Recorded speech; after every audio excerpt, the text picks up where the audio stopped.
Welcome back to the Stephen Knight Show. Our next guest is an independent singer-songwriter whose work is largely driven by her decision to get sober 5 years ago, at just age 23, and by the demons that followed her into sobriety.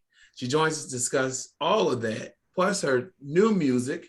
Please help me welcome the talented Anna Cutt. Welcome to the show. Thank you. Well, listen, I heard you had a show last night, a performance last night. How did it go? It went okay. You know, I kind of have a little bit of criticisms in my head, so I'm kind of replaying that. But the show was amazing. A lot of the other artists were really great. Yeah, I performed at the Troubadour. Yeah, it was really good. I'm sure it was great. You know, as artists, we are always our biggest critics. So yeah, that's my mother. Right, exactly. Well, let's talk about the early days for you. So I read that you're the granddaughter of Mark Goodson. People don't know that is a legendary producer behind Family Feud and The Price is Right. How was it like having that legacy? I don't know. We have we like talk about them a lot in the house. Like we have an area in the house called the Wall of Game, which is dedicated to him. So it has all the photos of his game shows. So I really grew up kind of appreciating his work, except he died before I was born. Yeah. So I didn't really get a chance to meet him, but I think that just that creativity, I would say kind of came down to me. Absolutely. And so where were you born? I was born in LA.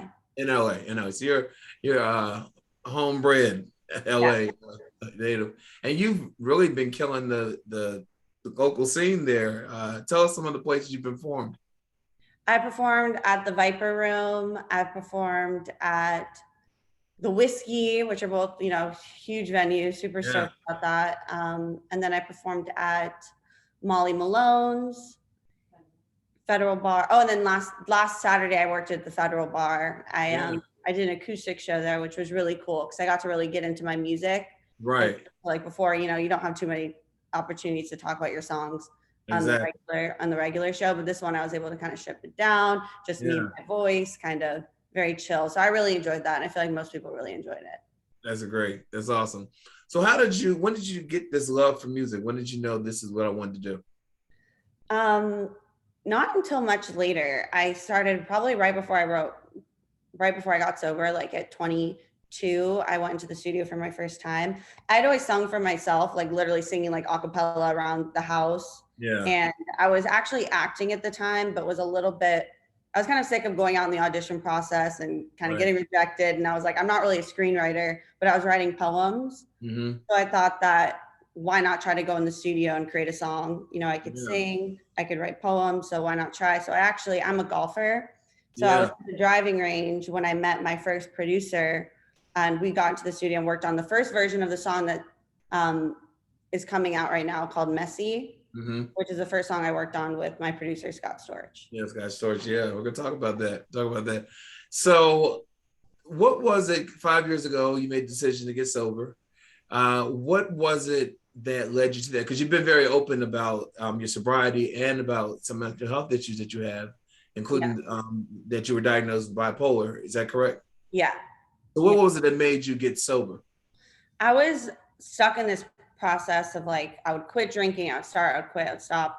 It was like a whole process where I would like quit for 3 months at a time, and then I'd have one drink. Before I knew it, I was like drinking every night, blacking out, getting really hammered. Like I was even talked about it last night. I wrote this song called Pages because I'd gone through my journal, realized I wrote all the same things over and over. I'm like, only have one drink, you know, or you have one drink for 2 Diet Cokes or whatever. And you know, you break every promise in that whole book.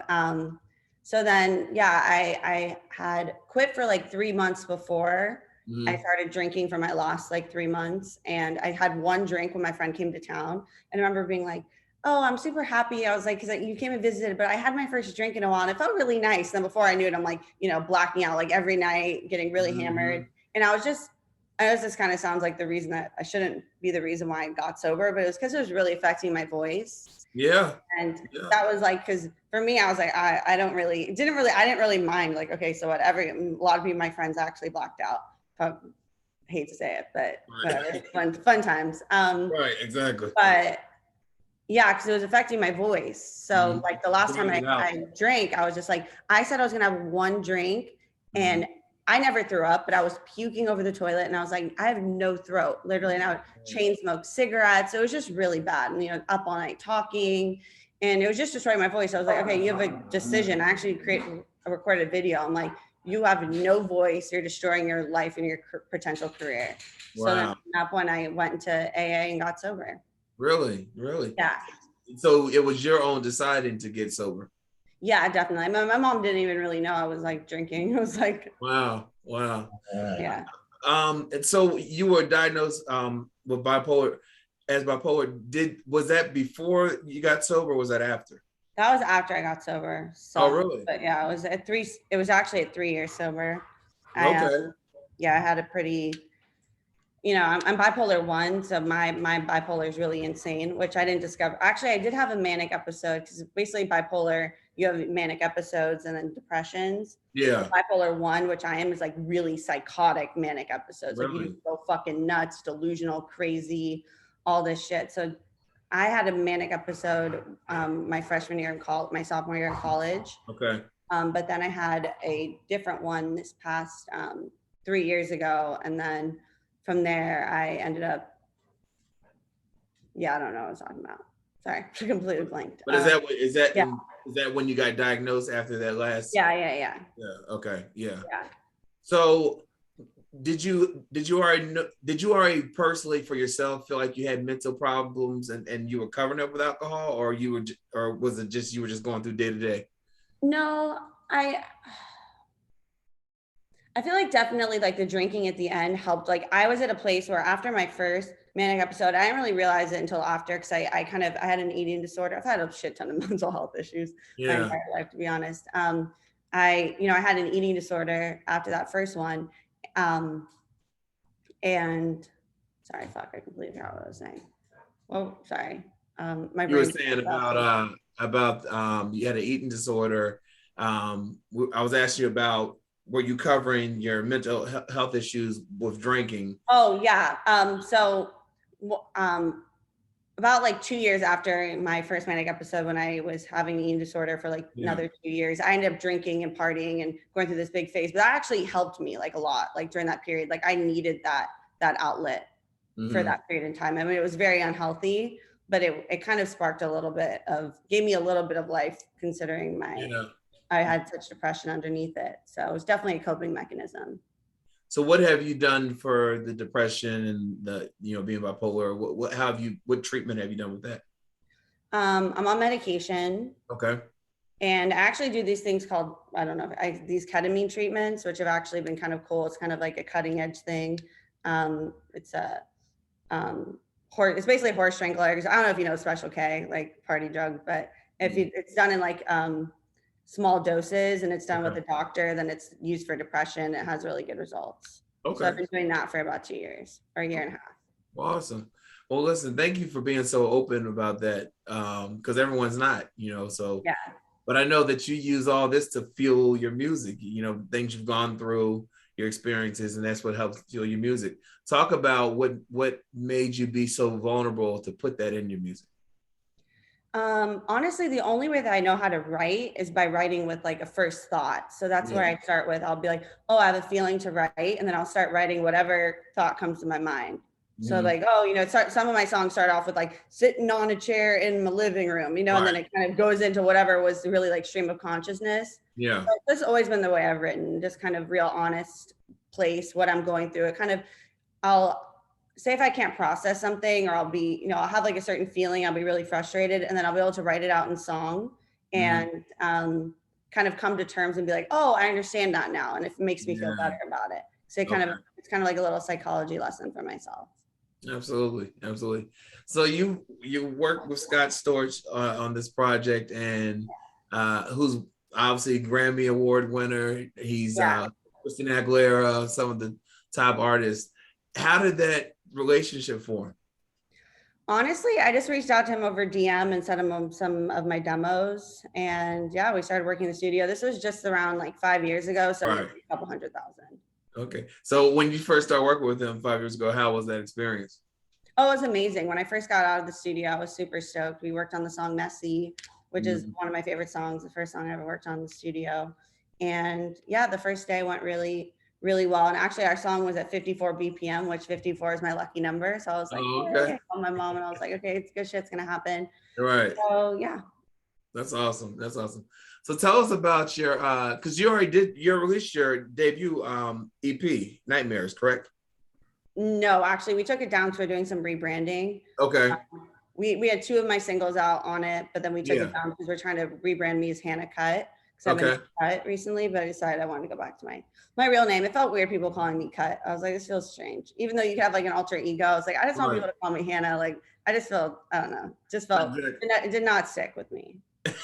So when you are on stage performing, do you go into alter ego, or is that you? Are you given just who you are, or do you kind of? No, I probably should go into some kind of alter ego situation. I feel like that might help me a little bit, kind of connect with the audience or something. But yeah, I keep it pretty chill. I keep, just me, talk about my songs. Mm-hmm. Yeah, yeah. So tell us about this project that we can expect, because I understand you have some things coming out. What can we expect? So right now we have, well, I have definitely more performances coming up. So that'll be really cool. I have some at the Viper Room, one at the Mint, trying to get some acoustic shows in there. So there's that. And releasing, I guess re-releasing my EP, Yeah. which is produced by Scott. And then I have a whole album that we also worked on together. So just kind of rolling it out slowly. I have 3 music videos, which are really well done. Yeah. According to me, but yeah, they are. Yeah, so that's pretty much it. Yeah, that's awesome. This album, and then I'm already working on my next album though. So you're banging. You're getting it done. You're getting it done. Yeah. How does it feel to be where you are now, where you have your mental health issues? You're working on that.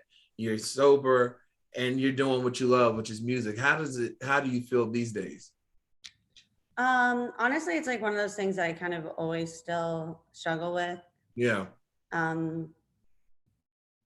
Like a lot of stuff's happening in my life right now, but I feel like a little bit flat sometimes, which is just, a symptom of depression. So yeah, that's rough, because you wonder, you're like, maybe if there's, a bunch of fans screaming my name, maybe that will, turn me on or whatever. But I kind of just go and do the next indicated action and, stay healthy, eat well, do all that. But it's kind of one of those things where you always have rough days.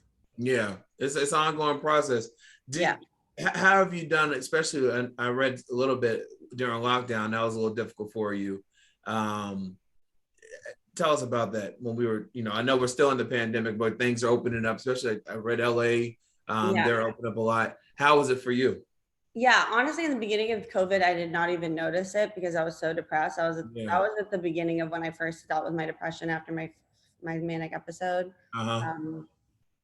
So yeah, I didn't really notice. I would not leave my couch. I'd literally just watch Girls Incarcerated and just sit on my couch. Mom was like, "You have to leave this couch." I was like, "No, I don't want to." But now that I've started to feel better, it's been nice to go out. Like I'm going to Vegas tomorrow for the I Love UFC. Awesome. So I go to a lot of sports games. So that's been a lot of fun once I've kind of been like, oh, there's life and life's happening. So yeah, I can participate. That's awesome. What do you want listeners and your fans to know about you as an artist? I just want to be known as someone who's really good at their lyrics. Like that's probably. Because her lyrics are important to you. The lyrics. Yeah, definitely. Those are my babies. Mm-hmm. Do you have any dream collaborations? Dream collaborations. No. Well, that's honest. That's honest. Yeah. Yeah. Well, I know that I'm sorry. What were you saying? No, I was just gonna say. Never mind. Yeah. Never mind. Okay. I know you. I read that you have music coming out this spring. Is that true? Yes, we're gonna re-release the music. I want to talk about "Gets Me Off" because I heard that was one of the songs that you wrote Is it as you're getting sober during that process? Yeah, that was I actually wrote that right after, like probably like the week after I got sober, because I realized I had been, one of the things when I would, start drinking, and that made myself feel so shitty about it. So I'd break my promise and I'd make myself feel horrible about it. And I realized I did the same thing with food.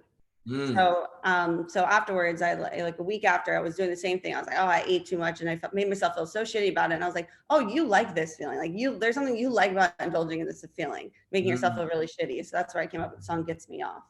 Oh wow. Well, where can everyone keep up with everything you have going on? Because I know, I mean, with all these projects you've already completed and that you're working on now, where can we keep up with everything you have going on?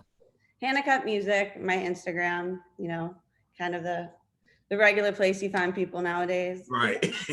Now I was on your Instagram page, and you have some good posts out there, for sure.